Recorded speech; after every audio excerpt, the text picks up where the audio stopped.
I just had to get them. I just had to get her. They had it coming. I had to give her a piece of my mind. And that's why so many of us are crazy, because we've given away too much of our mind. A little punch here, a little jab there. Brothers and sisters, criticism is just like a sneeze. When it finally comes out, it's a relief. Amen. It feels good, but then you got all of that snot and that other stuff. Amen. And what you gonna do with all of that? Just wipe it off? And that's how words of criticism feel coming out of your mouth. We think we're giving somebody a piece of our mind, but there's all of this leftover residue that we don't know what to do with. Amen. And sometimes we just say, well, I had to give them a piece, and I'm glad I was the one to stand up and finally do it. It felt good, but we don't know the damage sometimes that we are doing. Even when we are right, we can still be wrong in our response. Amen. Are we saying what we say with a critical spirit or with a merciful spirit? You see, an obsessive attitude of criticism and fault finding, which seeks to tear others down, usually dwells on the negative and seeks for flaws rather than good. And I know what you're saying, Pastor, I only give constructive criticism. Brothers and sisters, the only criticism that is ever constructive is that which is expressed in love to build up and not to tear down. And let me tell you something else. Constructive criticism is always expressed face to face and not behind somebody's back. I just preached a whole sermon right there. Amen. You can't give me constructive criticism behind my back. You see, it's imperative that we deal with the critical spirit because it is destructive to our walk. It is destructive to our witness. It is destructive to our world. It's harmful to our relationship with God and others when we have an unforgiving, unloving, and critical attitude toward other people. It's harmful to our witness because the world is watching us. Amen. They're looking at us shouting and dancing on Sunday morning and tearing each other down on Sunday afternoon. Can I get a witness in here? It's harmful to our families, to our churches, and our workplaces. And few things do as much damage and cause as much dissension within relationships, within churches, within workplaces as a critical tongue and attitude. Well, Jesus gives us some instructions concerning the critical spirit in Luke 6:37 to 42. It reads like this: Judge not, and ye shall not be judged. Condemn not, and ye shall not be condemned. Forgive, and you shall be forgiven.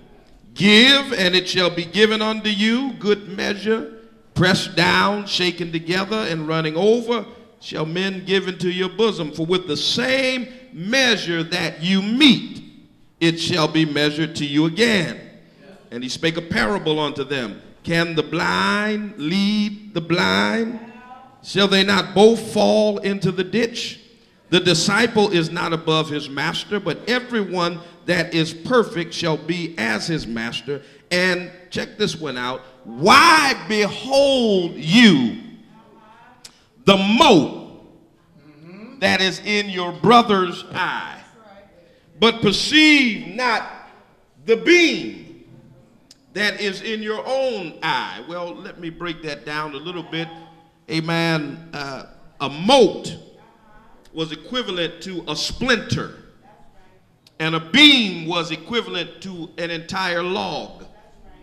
So how come you can see the splinter in somebody else's eye, but you got, come on, firewood in your own eye that you can't see.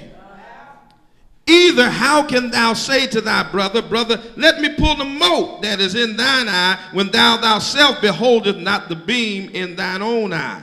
This is what Jesus says, thou hypocrite. Cast out first the beam out of your own eye, and then you can see clearly to pull the mote that is in thy brother's eye. You see, in this text, Jesus gives us a warning against having a critical spirit. A warning against listening to those who have a critical spirit, and an illustration of the foolishness of having a critical spirit. He gives us a warning against a critical spirit because he begins, do not judge and you will not be judged. Do not condemn and you will not be condemned. Forgive and you will be forgiven. This statement, do not judge, many believe that Jesus was saying that we should never make any kind of judgment evaluation about right or wrong. And that's not what he was saying, but amen. What he was basically saying to us was that, brothers and sisters, we cannot convict other folk and put them on trial when we have our own stuff in our own lives. Amen.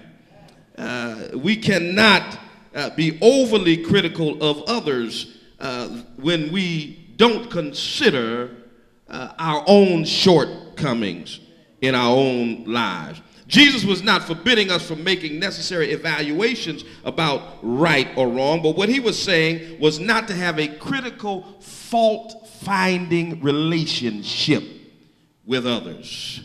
Why? Because this attitude tends to hurt rather than heal. Jesus exhorts us to be very careful and be very loving in our evaluation of others. And there's a story about a man who was irritated by his wife's refusal to admit that she had a hearing problem. And so he was talking to his doctor one day, and he said, how can I get my wife to admit that she needs a hearing aid? So the doctor said, I'll tell you what you need to do. When you get home, peek your head through the door and ask, honey, what's for dinner? If she doesn't answer, go on into the living room and say, honey, what's for dinner? Then walk in the kitchen and say, honey, what's for dinner? If she still doesn't answer, walk right up behind her and say, honey, what's for dinner? Then you'll be able to convince her that she needs a hearing aid. So the gentleman said, great, I think that'll work. So he repeats the question as he goes through the house. No answer any of the times. Then he walked right up behind his wife and spoke directly in her ear. Honey, what's for dinner? And she turned around in a huff and resolutely replied, for the fourth time, we're having spaghetti. Y'all, that just went right over y'all head right there. He was the one that had the hearing problem. Amen. In other words, don't go looking for mistakes and dwelling on the negative in other folk when we have enough of it in us. So Jesus is saying that we are to evaluate and respond to other people's sins with mercy. We are to lovingly correct when it is necessary, but we are not to condemn people or to disparage them. We all need to be careful that an unmerciful, fault-finding, critical spirit does not reside in us. Well, let me tell you that there are three root causes for undue criticism. If you got a pen and a paper, write these down. There's three root causes. It's important that we understand and that we get this from the get-go, that people who constantly criticize others often do not realize the damage that they are doing. They are often deceived and don't realize what they're doing to other folks. So I want to identify these three root causes. The first root cause is this. Look at somebody and say, jealousy.